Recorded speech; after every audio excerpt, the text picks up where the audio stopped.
ये अगर चाहे ना कांग्रेस वाले, ये पाकिस्तान बांग्लादेश जितने बाहर के मुस्लिम हैं उन्हें लाके इंडिया में बसा दे, उन्हें वोटों की खातर। अच्छा। हाँ, इन्हें सनातनियों से हिंदुओं से कोई लेन देन नहीं है। हम्म, ये हिंदू विरोधी हैं, हम्म, ये सनातनी विरोधी हैं। 28 वोट डले हम्म, सरदार वल्लभ भाई पटेल के पक्ष में कि उनको देश का प्रधानमंत्री बनाया जाए। हम्म, नेहरू जी के पक्ष में के 2 वोट। हम्म, पार्लियामेंट के अंदर आधी बत्ती जली हुई, आधी गुल, हम्म, अंधेरी में पंडित जवाहरलाल नेहरू को देश के प्रधानमंत्री की शपथ दिला दी गई। 15 अगस्त सन 1947 को रात 12 बजे लोकतंत्र का गला दबाया गया। सत्ता भी इन्होंने शुरू में लूट के ली, हम्म, डाका डाल के ली, लोकतंत्र की हत्या करके ली। हम्म। अब वही स्वाद इनके मुंह में लगा हुआ है। नमस्कार, आप देख रहे हैं द थिंक न्यूज और मैं हूं आपके साथ मानव कश्यप। मेरी मौजूदगी अभी राजेंद्र नगर के अंदर है और आज हम बात करेंगे शीतकालीन सत्र पर। कल जिस तरीके से राहुल गांधी और देश के गृह मंत्री अमित शाह आमने सामने आते हुए नजर आए, जिसके बाद में एक जो बहुत विवादित जो मुद्दा है वो वहां पर खड़ा होता नजर आया, वोट चोरी को लेकर के। ज्यादा खास बातचीत के लिए इसी के साथ में हमारे आर डी मलिक सर हैं, उनसे बात करेंगे। सर, किस तरीके से देखते हैं कल शीतकाल सत्र के अंदर जो जिस तरीके से एक झगड़ा देखने को मिला? राहुल गांधी लगातार वोट चोरी का जो आरोप है वो भाजपा पे लगाते हुए नजर आ रहे थे। देखिए, राहुल गांधी को हम्म, राजनीति का कोई अता पता नहीं है। ये एक एक्सीडेंटल अध्यक्ष है, अच्छा। बने थे पीछे। हाँ, अब ये विपक्ष के नेता है। हाँ, राजनीतिक दृष्टि से हम्म, ये भारतीय जनता पार्टी के लिए फायदे में है, हम्म, हमारी राजनीति से। जी, क्यों, उन्हें कुछ पता तो है नहीं क्या बोलना है, कैसे बोलना है। उसका फायदा हमें मिलता है, भारतीय हम्म, जनता पार्टी को। लेकिन डेमोक्रेसी के हिसाब से, लोकतंत्र के हिसाब से, हम्म, जमहूरियत के हिसाब से देश को इससे नुकसान अच्छा। है, ऐसे विपक्ष के नेताओं से। अब क्या मुद्दा है? हम्म, मुद्दा क्या है कि भाई इनका इल्जाम है कि वोट चोरी होते हैं। हम्म, अरे तुम तो डाका डाला, इन्होंने तो डाका डाला कांग्रेस ने। हाँ, जब सन 1947 को देश आजाद हुआ, हाँ, प्रधानमंत्री को चुनना था कि देश का प्रधानमंत्री कौन बने। हम्म, जो चुनाव की प्रक्रिया अभी पूरी नहीं हुई थी, हम्म, तो वोटिंग हुई। 30 वोट थे, कितने? 30, 30 वोट डालने थे, पूरे प्रांतों के अध्यक्षों को डालने थे। हम्म, 28 वोट डले हम्म, सरदार वल्लभ भाई पटेल के पक्ष में कि उनको देश का प्रधानमंत्री बनाया जाए। हम्म, नेहरू जी के पक्ष में के 2 वोट। हम्म, कितने? मात्र 2। हम्म, लेकिन हठ धर्मी की वजह से, सत्ता की कुर्सी की लालसा के उसके अंदर इन्होंने, हम्म, तब गवर्नर जनरल लॉर्ड माउंटबेटन थे, हम्म, उनसे अप्रोच किया। महात्मा गांधी राष्ट्रपिता भी इनके पक्ष में आए और उन्होंने सरदार वल्लभ भाई पटेल से कहा कि आप इस दौर से पीछे हट जाइए। तब चीफ जस्टिस थे इंडिया के सर पैट्रिक पेन। अब देखिए, जो शपथ दिलाता है वो चीफ जस्टिस दिलाता है। जी, उन्होंने मना कर दिया, मंदिर की बात कर रहा हूँ, हम्म, बहुत गंभीरता से बात मैं कर रहा हूँ आपको। हम्म, उन्होंने कहा मैं शपथ नहीं दिला सकता, हम्म, क्यों, इनके पक्ष में मत नहीं है। हम्म, उन्होंने, अंदर की बात है, हिंदुस्तान को पता होना चाहिए। अब मैं और बात कह रहा हूँ, हम्म, जब जब ये विपक्ष के नेता राहुल गांधी क्वेश्चन उठाते हैं हम्म, तो इतिहास सामने आता है, हम्म, जनता के सामने इतिहास क्या था। हम्म, उन्होंने, चीफ जस्टिस ने इन्हें, पैट्रिक पेन ने इन्हें शपथ दिलाने से मना कर दिया। हम्म, गवर्नर जनरल लॉर्ड माउंटबेटन को इन्होंने अप्रोच की। हम्म, उन्होंने रात को सन 15 अगस्त सन 1947 रात 12 बजे हम्म, पार्लियामेंट के अंदर आधी बत्ती जली हुई, आधी गुल, हम्म, अंधेरी में पंडित जवाहरलाल नेहरू को देश के प्रधानमंत्री की शपथ दिला दी गई। आपने सुना होगा चंबल के डकैत, हम्म, किसके? हिंदुस्तान में सबसे मशहूर कौन है? चंबल के चंबल के डकैत। डकैत। ये उससे बड़े डकैत कांग्रेस वाले। इन्होंने लोकतंत्र में इतना बड़ा डाका डाला हम्म, और रात के अंधेरे में। हम्म, मैं कल के भी एक बयान में कहा है, ये अंग्रेजों से मिले हुए थे। हम्म, नहीं तो क्या जरूरत थी लॉर्ड माउंटबेटन को इनको शपथ दिलाने की? चीफ जस्टिस ने शपथ दिलाने से क्यों इनकार किया? 15 अगस्त सन 1947 को रात 12 बजे लोकतंत्र का गला दबाया गया, उसका अंधेरे के अंदर ले जाके सरकलम कर दिया गया लोकतंत्र का। लेकिन सर बार बार तो आरोप भाजपा पे लगते हुए आ रहे हैं ना कि तमाम राज्यों के अंदर इलेक्शन होते हैं लेकिन उसके बाद में वही बात सामने आ जाती है कि वोट चोरी हुई है। कांग्रेस के पास में सिर्फ यही एक मुद्दा रह गया है कि सिर्फ वोट चोरी का। बीते दिनों अभी बिहार के अंदर इलेक्शन हुए, वहां पर भी इन्होंने बहुत बड़ा सवाल ये खड़ा कर दिया था कि वोट चोरी।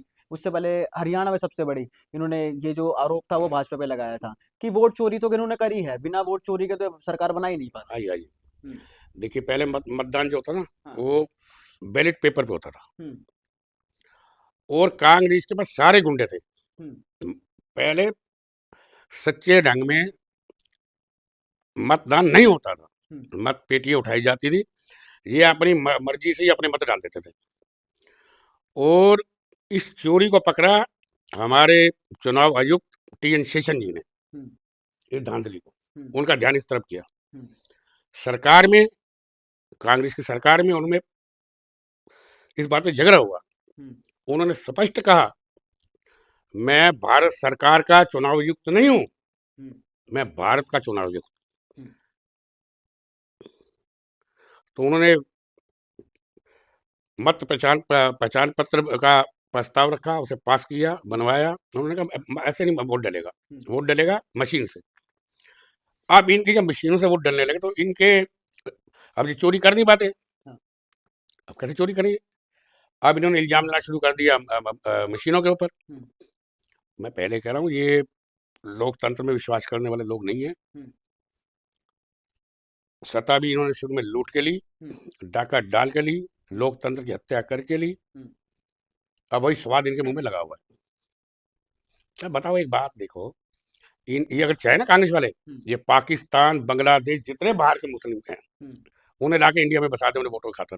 अच्छा, हाँ, इन्हें सनातनियों से, हिंदुओं से कोई लेन देन नहीं है। हम्म, ये हिंदू विरोधी हैं, हम्म, ये सनातनी विरोधी हैं। हम्म, इन्होंने देखो ना, कोई भी जितना एक, मैं बहुत बड़ी बात कर रहा हूँ, बहुत जिम्मेदार से बात कर रहा हूँ, हम्म, इन्होंने ना तो सनातनियों को बढ़ावा दिया, हम्म, ना मुसलमानों को भी नहीं दिया। हम्म, मुसलमानों को, देश के मुसलमान हैं, हम्म, उनके उनके रोजगार के ऊपर कोई ध्यान नहीं था, हम्म, उनकी एजुकेशन का इनके ऊपर ध्यान, इनका ध्यान था ईसाई मशीनरी पे। अच्छा, इन्होंने उसको बढ़ावा दिया देश के अंदर। हम्म, मैं मुसलमानों से भी ये कहना चाहता हूँ, वो भी गहराई में सोचे, जहन से सोचे इस बात को। हम्म, तो बिन मतलब का हो हल्ला करना हम्म, इनकी फितरत है। अब जनता इन्हें पहचान चुकी हम्म, है। जब जब इनका मुंह खुलता है हम्म, राहुल गांधी का, भारतीय जनता पार्टी को फायदा होता है। अच्छा, पहला देखो, उन्होंने कहा चौकीदार चोर है, चौकीदार हाँ, चोर है, चोर है। और चोर का क्या हुआ, पूर्ण बहुमत से हाँ, है ना। और दूसरा, जब से अपना मशीन से वोटिंग हुई, हम्म, कांग्रेस को कभी पूर्ण बहुमत मिला ही नहीं। अब देख लीजिए इतिहास को, हम्म, ये किसी ना किसी गोद में जाके बैठते रहे, हम्म, और जिस जिस गोद में बैठे इनका नाश हुआ। अच्छा, यूपी में जब मुलायम सिंह की गोद में बैठे, वहां इनका सफाया। हाँ, बिहार में जाके बैठे लालू प्रसाद यादव की गोद के अंदर, हाँ, बिहार से कांग्रेस का सफाया। हाँ, कलकत्ता में जाके बैठ के ममता बनर्जी की गोद में, वहां इनका सफाया। हम्म, दिल्ली की में जाके बैठ के केजरीवाल की गोद में, यहाँ इनका सफाया। हम्म, तो ये सफाया अब इनका बहुत नजदीक होने वाला है। हमें बहुत दुख है। हम कहते हैं कुछ दिन बने रहे तो ठीक रहेगा, हम्म। हमारा इसमें फायदा है इनके बने रहने से। सर आप हिंदू मुस्लिम की राजनीति का आरोप लगा रहे हैं हम्म, कांग्रेस पे, तो कहीं ना कहीं भाजपा भी तो यही करती आ रही है इतने सालों से। हम्म। हिंदू मुस्लिम की राजनीति लगातार जितनी भी पार्टियां हैं यही आरोप भाजपा पे लगाती है कि हिंदू मुस्लिम तो इनके पास में एक टॉपिक ही तो रह गया, यही तो मुद्दा रह गया है। इसके अलावा इनके पास मुद्दा है ही क्या? अब बता रहे इनके कांग्रेस के केंद्रीय मंत्री थे सलमान खुर्शीद। हम्म, बाटला कांड हुआ था, हम्म, उसमें पुलिस इंस्पेक्टर शर्मा जी शहीद हुए थे हम्म, आतंकवादी गोली से। हम्म, उधर आतंकवादी भी ढेर हुआ था। हम्म, उन्होंने रिकॉर्ड है जी, सलमान खुर्शीद का अगले दिन बयान आया हम्म, कि रात भर सोनिया जी रोती रही, हम्म, सो नहीं पाई, हम्म, क्योंकि आतंकवादी को ढेर किया है, हम्म, क्योंकि मुसलमान था। हम्म, शर्मा जी हिंदू थे, उन पे नहीं आया। हम्म, सोनिया गांधी रोती रही एक आतंकवादी की ढेर के ऊपर। हम्म, और जब हिंदुस्तान आजाद हुआ, हम्म, 20 लाख कत्लेआम हुआ हिंदुओं का, सनातनियों का, हम्म, तब पंडित नेहरू जी की आंखों में आंसू नहीं था। हम्म, वो अचकन पहन के, गुलाब का फूल लगा के, इत्र डाल के घूम रहे थे, शांति दूत बन के। मैं बार बार कह रहा हूँ ना, हिंदू सनातनी, इसका मतलब है सच्चाई। हम्म, जब जब सच्चाई सामने आती है हम्म, तो झूठ परस्त होता है। हम्म, तो इनका बोलने से कुछ जनता पे कोई फर्क पड़ने वाला नहीं है।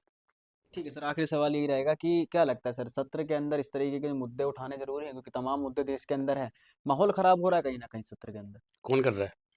हम्म, अरे गृह मंत्री बोल रहे हैं, हम्म, तुम्हारी जवाब सवालों का जवाब दे रहे हैं। हम्म, उन्होंने यहाँ तक हरियाणा का इन्होंने मुद्दा उठाया, राहुल गांधी ने, हम्म, कि हरियाणा में वोट चोरी हुए हैं। हम्म, एक घर का पता बताया कि उस घर में इतने वोट ज्यादा बने हुए हैं। चुनाव आयुक्त ने उसका इंक्वायरी करवाई, नहीं बने हुए थे। हम्म, अब देखिए, आप मुद्दा उठा रहे हैं तो विपक्ष के नेता हैं आप, तो हम्म, आपका जवाब गृह मंत्री दे रहे हैं तो हम्म, सुनो उसे ध्यान से। सुनना नहीं है, हम्म, बकना है। और राहुल गांधी के बारे में और बता दूं आपको, हम्म, ये निजी बात है उनकी, मुझे करनी नहीं चाहिए। हम्म, ये बात विदेश से पढ़ के आए हैं। हम्म, हर एक 3 दफा फेल हुए हैं। कितनी दफा? हम्म, 3 दफा फेल हुए हैं यहाँ पर। एक फेलियर ये राहुल गांधी, हम्म, और दूसरा फेलियर वो है तेजस्वी यादव, हम्म, जो बिहार के हैं। ये दोनों फेलियर मिले हुए हैं। वहां वो पंगा करते हैं, ये लोकसभा में दंगा करते हैं। एक पंगा एक दंगा। हम्म, अब यही अब यही करतूत इनकी वहां भी साफ होने वाले हैं, बंगाल में भी। अच्छा, कांग्रेस खत्म, कांग्रेस का नाश, डमरू बजने वाला है बोली शंकर का वहां। बताओ ना, इन्होंने हिंदुओं की एक नहीं सुनी। हम्म, मदरसे बनवाते गए, अरे राम हम्म, मंदिर का कितना बड़ा मुद्दा था, हम्म, सुनी इन्होंने? जब हम जाते थे हिंदुस्तान के, हमें डंडे मारते थे, हम्म, गोलियां बरसाई जाती थी। ये हिंदू विरोधी हैं, सनातनी विरोधी हैं। आज इस समय हिंदू सनातनी एक है, और मैं हिंदू सनातन से अपील करता हूं कि आप एक बने रहिए। संघ की शाखाओं में जाओ, बच्चों को संघ की शाखाओं में भेजो, हम्म, वहां प्रेरणा मिलेगी, संस्कार मिलेंगे। संस्कार से ही मन का, शरीर का और राष्ट्र का निर्माण होता है। ठीक। ठीक है सर, बहुत बहुत धन्यवाद। तो हमारे साथ में रामदास मलिक जी थे, जो कि भाजपा के नेता भी हैं। इनका साफ तौर पर ये भी कहना है कि कहीं ना कहीं इस सत्र का जो माहौल है वो कांग्रेस के द्वारा खराब करते हुए नजर आ रहे हैं। बाकी इस वीडियो को लेकर के आपकी क्या राय है, कमेंट सेक्शन में बताएं। देखते रहिए द थिंक न्यूज़। बहुत बहुत धन्यवाद।